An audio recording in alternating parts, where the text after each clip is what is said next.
Vivek, we've over this last weekend, we've seen the atrocities in Israel Yes. carried out by the Iranian-backed Hamas, and we're reminded of the $6 billion the administration gave. Now they said it was going to be for humanitarian purposes, but the president of Iran told Lester Holt that they would spend it how they wanted to. My question to you is, how would President Ramaswamy respond and deal with the situation in Israel right now? And how would you deal with Iran and their terrorist-backed organizations?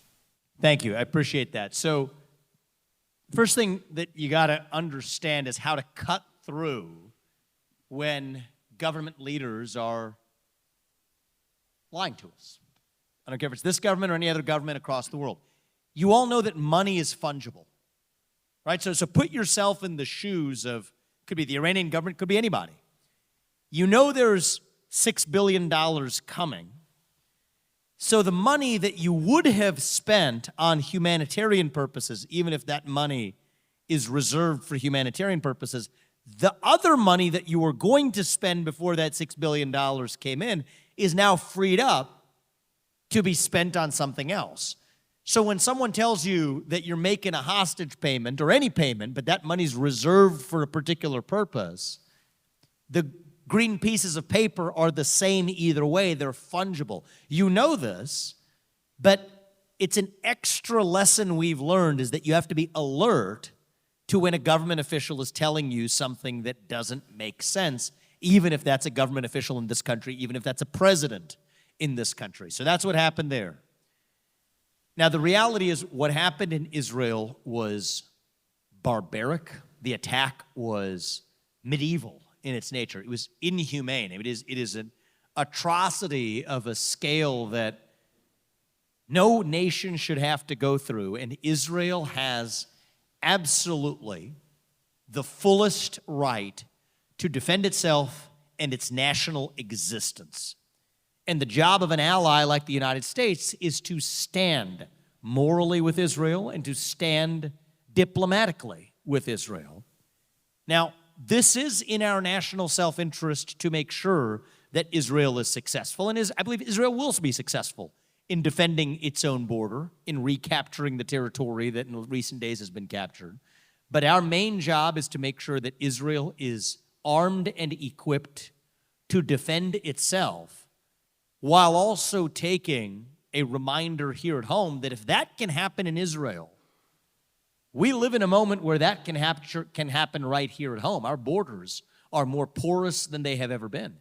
Israel's government is divided. That's part of potentially why this attack was able to be successful. We're as divided as we've ever been in our politics. And so the job of a U.S. president is at once to make sure that our allies know that we have their diplomatic back and our moral backing, but at the same time, use it as a catalyst and a reminder to ourselves that we can't be complacent here. The last area where I depart a little bit from the status quo view of both major parties is that there was a major, and it was a major, intelligence and Israeli defense failure in what happened in Israel. And what everybody else is saying is that's a question for later, but we need to get to the bottom of that. I disagree. I think that is a question for now. We need to understand what went wrong there. It was badly wrong. It's the 50-year anniversary of the Yom Kippur attack of 1973. It was heightened security environment. We need to understand what went wrong. And if an airplane crashes, the black box, when it's recovered, they don't hand it to the airliner whose crash it was to analyze it. Somebody independent who looks at it. And so right now, there are going to be major consequences as a result of the decisions that are made in the next 24, 48, 72 hours and over the next 1 to 2 weeks.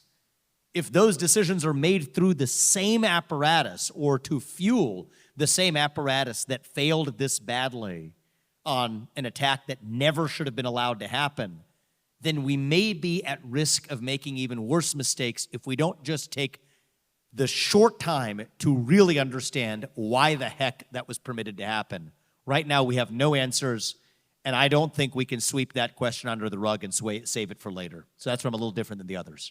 How do you view the relationship between the United States and Israel? And Israel depends only U.S. a good bit for their national security needs. So how do you view that relationship, and would you continue foreign aid to Israel, particularly during these times? The answer to that is yes, we have to keep our commitments to Israel. They are a friend of the United States, our closest friend in the Middle East.